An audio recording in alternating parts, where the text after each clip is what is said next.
हमसे जुड़े रहने के लिए हमारे चैनल को सब्सक्राइब करें और लेटेस्ट अपडेट पाने के लिए बेल आइकन दबाना ना भूलें। राजस्थान विधानसभा में बैठने की व्यवस्था को लेकर बुधवार को स्पीकर से भिड़ने के बाद सचिन पायलट समर्थक कांग्रेस विधायक और पूर्व मंत्री रमेश मीणा ने सरकार पर बड़ा आरोप लगाया है। रमेश मीणा ने विधानसभा के बाहर कहा, सदन में बैठने की व्यवस्था में हमारे साथ भेदभाव हो रहा है। सदन के भीतर SC ST और अल्पसंख्यक से जुड़े विधायकों को जानबूझकर बिना माइक वाली सीट दी गई है। सदन में बैठने की व्यवस्था की जिम्मेदारी सरकार की है। हमारी आवाज़ को दबाया जा रहा है। कल भी मेरा प्रश्न था और वो आपके विभाग से जनसंपर्क विभाग का मैटर था। मैंने माननीय अध्यक्ष महोदय से और मुख्य सचेतक महोदय से भी इस सीट को चेंज कराने के लिए मैंने निवेदन किया था कि या तो वहाँ पर माइक की व्यवस्था हो और या फिर मुझे पीछे सीट आवंटित हो जाए जिस पर हमारा कोई सामान है, पर्सनल हम जो भी कागज ले जाते हैं, आपका मोबाइल है या कोई चीज़, न तो वहाँ रखने की कोई व्यवस्था है न माइक की कोई व्यवस्था है। हम कोई बात कहेंगे तो कैसे रिकॉर्ड पे होगी? मान लो कभी सदन में मत विभाजन की बात हो तो हम वोटिंग कहाँ करेंगे, वोट कहाँ डालेंगे? तो ये सदन जो चलता है नियम कानून और परंपराओं से चलता है। तो पहले क्वेश्चन आमीन खान जी जो वहाँ से विधायक है, बाड़मेर से सवाना वहाँ से आते हैं शिव से, तो वो भी बेचारे बुजुर्ग आदमी सीनियर हैं, वो भी उठ करके आगे आए, पीछे पीछे गए, कभी आगे आए। तो ये व्यवस्था मुख्य सचेतक की सरकार की तरफ से होनी चाहिए थी कि भाई हमें सीट अलॉटमेंट यहाँ किए हैं, वहाँ पर हमें बैठने की व्यवस्था हो, बोलने की व्यवस्था हो। तो एक तरह से ऐसा लग रहा है चलो हमारी कोई बात नहीं है, हाँ हमें नहीं बोलने दिया गया, जो माननीय अध्यक्ष महोदय ने डांट के बिठा दिया, लेकिन हमारे जो मंत्री हैं वो भी मेरी लाइन में बैठे हुए हैं, वो भी शेड्यूल कास्ट के हैं। तो मेरा प्रश्न ये नहीं है कि मुझे नहीं बोलने दिया गया, सवाल ये उठता है कि जो मेरी लाइन में जो लोग बैठे हैं बीच में, जिसको गैलरी कह सकते हैं, उनके पास कोई व्यवस्था नहीं है। और दो मंत्री हैं, टीकाराम जूली और भजनलाल जाटव, जो शेड्यूल कास्ट से आते हैं। उसके बाद उसी सीट पर महेंद्र जीत मालवीय है। उसके बाद में नेक्स्ट अमीन खान जी है, दानिश अबरार है और मीरा है। उसमें सिर्फ दो लोग हैं, जो एक मेवाराम जैन है और शायद एक और कोई अदरवाइज वहाँ पर्टिकुलर लोगों को क्यों बिठाया गया है? और पहली बार जो विधायक है वो मंत्री बना है, वो सही सुविधाएं ले रहा है जो पहली बार विधायक है। दूसरी बार विधायक है, उनको बोलने के लिए जगह नहीं है, बैठने की जगह नहीं है। तो मैंने तो व्यवस्था का प्रश्न उठाया था कि हमें कहीं भी बिठाएं आप, उससे कोई फर्क नहीं पड़ता, लेकिन हमारे पास व्यवस्था तो हो। कोरोना की आड़ में ऐसा भेदभाव SC ST के लोगों के साथ क्यों किया जा रहा है भाई?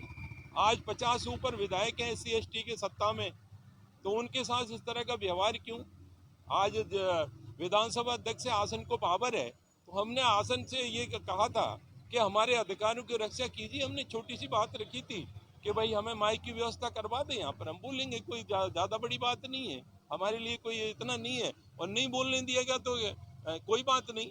हमारे जनता से जुड़े हुए मुद्दे थे, जो हॉस्पिटल जो रियायती दरों पे जो भूमि दी गई है, वो एक महत्वपूर्ण सवाल था सरकार से कि भाई रियायती दरों पे 10 साल के अंतर्गत कितने लोगों को ऐसी भूमि आवंटन की गई जिन पर आज तक निर्माण नहीं हुआ और उन भूमियों को आज तक निरस्त नहीं किया गया।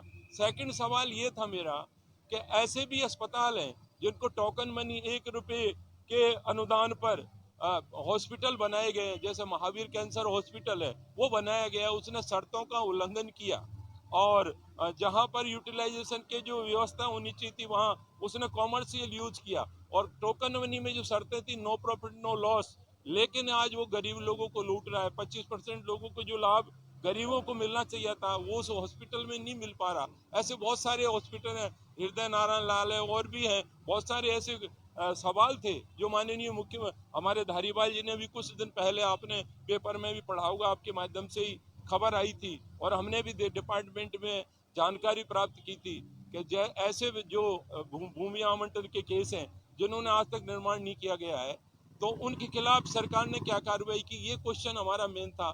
और उनको अब तक निरस्त क्यों नहीं किया गया? तो बड़े बड़े भूमाफिया जमीनों को दबा कर बैठे हैं, तो सरकार उनको कैंसिल क्यों नहीं करना चाहती? ये हमारा सवाल था, अति महत्वपूर्ण। लेकिन माननीय अध्यक्ष महोदय वो सर्वे सर्वा होते हैं, उन्होंने जो भी डिसीजन लिया वो ठीक है। क्यों नहीं बोलने दिया जा रहा आपको? आप सरकार के खिलाफ प्रश्न पूछ रहे हैं? नहीं, सरकार के खिलाफ थोड़ी है, ये तो व्यवस्थाओं का प्रश्न है कि भाई इस तरह का सरकार के खिलाफ क्वेश्चन नहीं है।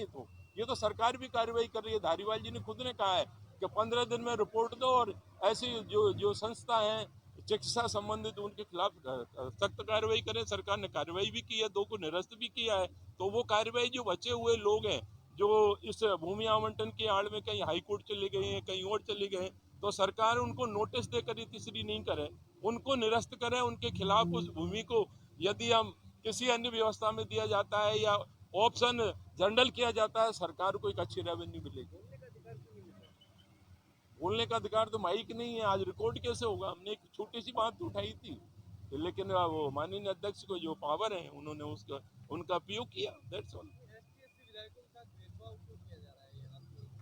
हाँ बिल्कुल, हम देख लो, आप पता कर लो, लिस्ट मंगा लो वहां से।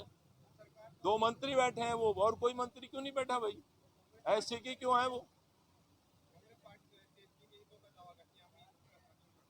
तो संरक्षण क्या हमें क्यों नहीं बोलने दिया? संरक्षण कहाँ है, किधर है? कल गोगरा जी ने तो जमकर अपनी बात कही सदन में। तो वो तो धर्म तक बात क्यों जा रही है? इस बारे में तो पार्टी को सोचना पड़ेगा।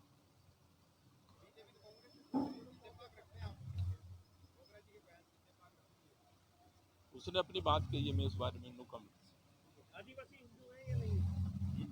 आदिवासी हिंदू है या नहीं? अभी हिंदू है, अब तू दूसरी तरफ